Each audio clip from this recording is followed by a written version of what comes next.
No one event or person caused the First World War.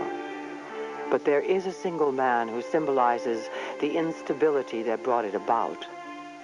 He was Germany's bombastic, mercurial Kaiser Wilhelm II. All of you know nothing. I alone know something. I alone decide. Wilhelm wanted to be seen as the embodiment of the German warrior tradition. But his public posturing was a masquerade.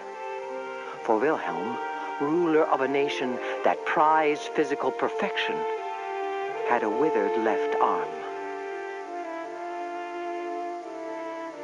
It created the need in Wilhelm to impress his army and his people with the most dashing external demeanor possible, with uniforms and medals, with the marshal's baton in his outstretched right arm. The injury occurred at birth. A breech delivery had required the use of forceps, wrenching his left arm out of its socket and causing permanent muscle and nerve damage. Queen Victoria now found her grandson insufferable and suggested that he would benefit from a good spanking. Wilhelm's uncle, the Prince of Wales, was even harsher. He is a bully, he declared, who needs to know we are living at the end of the 19th century and not the Middle Ages. You've got to imagine a man who has all kinds of terrible complexes. He wants, in a sense, to be as big a figure on the world stage as his British cousins. He wants to be as striking and impressive a political figure. To some extent, the Kaiser, I think, is cut off from reality.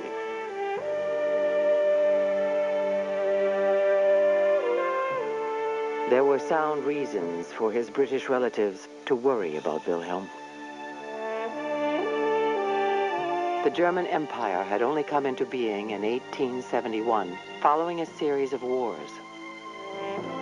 Since then, the German Chancellor, Otto von Bismarck, had used a system of alliances to keep Germany at peace. The key, Bismarck said, was always to be in a majority of 3 in any dispute among the 5 great European powers: Germany, France, Austria-Hungary, Britain, and Russia.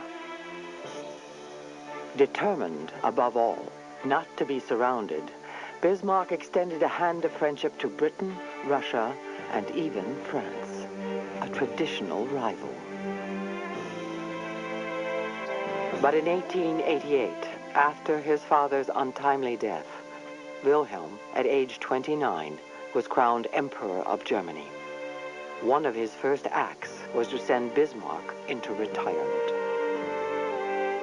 The Kaiser felt that he represented the new Germany.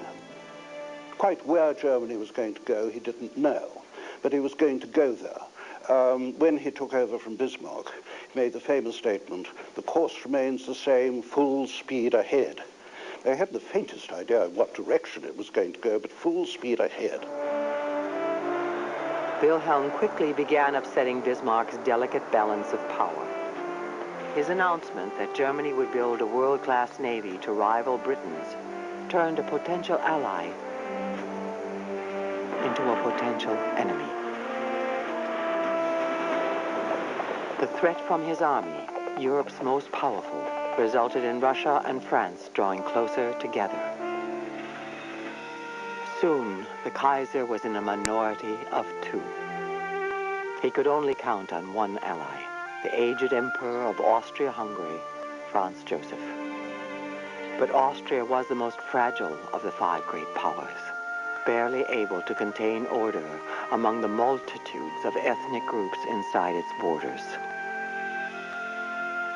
Now Germany was surrounded, and as insecure as its ruler.